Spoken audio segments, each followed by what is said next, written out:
var jo sådan for nogle få år siden, det kendte faktisk de fleste af de tunge racer, at avlerne nød at have dem gående derhjemme.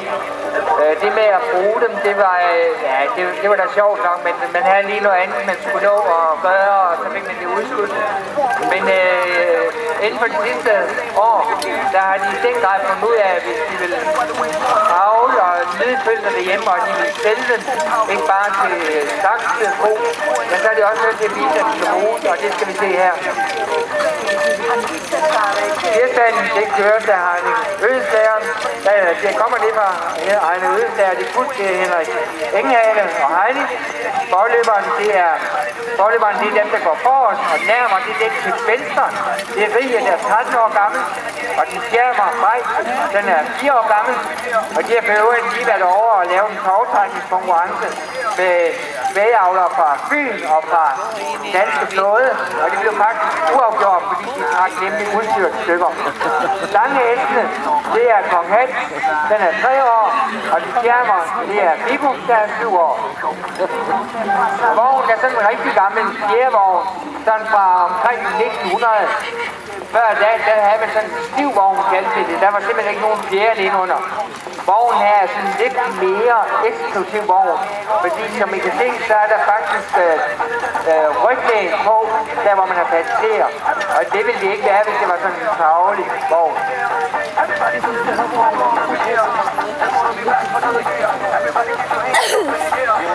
Så har vi brun tospand her. Det er en arbejdskabang. Santos er 7 år, der går til højre, det er Bjermer, og Hoppen Monik, der er 6 år, det går til venstre, det er nærmere. Og det er jo sådan, at mange af de heste, som I ser her, dem her, de har jo haft travlt de sidste par dage, hvor vi har haft studenter. Mange har været ude at tjene deres penge til føden.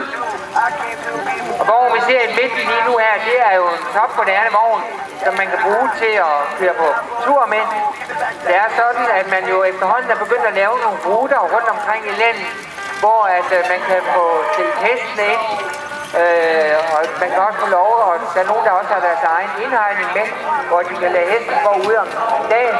Og så har man et par cykler med, og så kører man rundt med en heste foran og bor i vognen. Og der giver jo god lys for regn, og så kan man cykle lidt rundt og se på den seværdige her, inden man sætter sig ind i vognen og lader hestene gøre arbejdet. Jeg så der lige en pris her forleden dag, at der var nogle sjællandske hestevogne, der var kommet til Als og kørt rundt dernede og nødt og skulle være til Sønderborg og Ringede ind i den her weekend.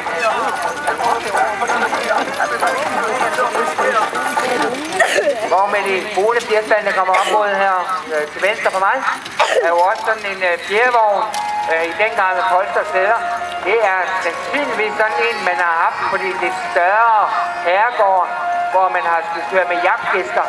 Så har de sådan mere almindelige jagtgæster, de kunne sidde i sådan en vogn her, mens at herremanden og de finere jagtgæster sikkert har kørt i en jagtvogn. Delerne, som de har på her på fjerspanden, det er svenske stavdeler, som det svenske militær de opfører til at trække kanoner. Og det har hesten her jo også været brugt til at trække de der 12 tunge kanoner, dengang de blev opfundet i begyndelsen af 1800-tallet.